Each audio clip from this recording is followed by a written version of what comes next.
সড়কে যাতে কোরবানির পশু না আসে। তো এটার জন্য একটা নির্দেশনা দেওয়া হয়েছে যে যাতে মহাসড়ক থেকে দূরে যাতে হাট বসানো হয় এবং এটা সীমানা নির্ধারণ করে দেওয়া হবে এবং এটা মনিটরিং করা হবে। এটা একটা আমরা সিদ্ধান্ত নিয়েছি। তারপরে দ্বিতীয় যে সিদ্ধান্তটা আমরা নিয়েছি যে সেটা হচ্ছে যে কোরবানির পশু যাতে মানে যাত্রীর মতো প্রথম যাত্রীদের ব্যাপারে যাতে যাত্রীদের কোনো অতিরিক্ত ভাড়া না আদায় করা হয় সেজন্য এটা কঠোরভাবে মনিটরিং করা হবে।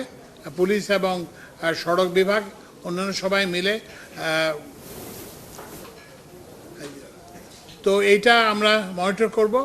আরেকটা হচ্ছে যে কোরবানির যে পশু পরিবহন সেটাও আমরা মনিটরিং করব এবং এখানে যে চাঁদাবাজি হয়ে থাকে বিভিন্ন সরকারি সংস্থার বেসরকারি সংস্থার নামে সেগুলো আমরা যাতে না হয় এবং এটা রোধ করার জন্য আমরা সর্বাত্মক চেষ্টা করব। আরেকটা জিনিস আমরা গুরুত্ব দিয়েছি সেটা হচ্ছে যে সড়কে যাতে দুর্ঘটনা না হয় এই জন্য আমরা যে সড়কে নজরদারি বাড়াতে পুলিশের নজরদারি বাড়াতে যেখানে দুর্ঘটনা হয় সেসব জায়গায় চিহ্ন স্থাপন করা এবং এটাকে কনস্ট্যান্টলি মনিটরিং করার আমরা ব্যবস্থা নিয়েছি।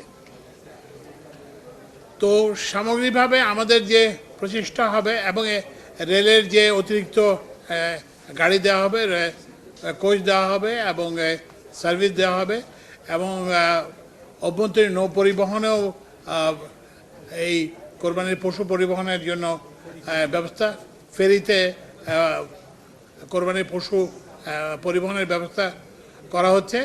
তো আমরা চাই যে সামগ্রিকভাবে যাত্রী এবং পশুর যাতায়াত যাতে নিরাপদ হয় এবং এটা নির্বিঘ্ন হয় এবং এটা চাঁদাবাজি মুক্ত হয় এবং যারা ব্যাপারী এবং তাদের যে নিরাপত্তার কথা সেটা আমরা ভেবেছি এবং তাদের আর্থিক তাদের টাকা পয়সা যাতে চিন্তায় না হয় সেজন্য আমরা ব্যাংকগুলোকে বলবো যে কোরবানি হাটের সাথেই তারা যাতে ব্যাংকের বুথ করেন যাতে তারা যেখানে তারা টাকা জমা দিতে পারেন।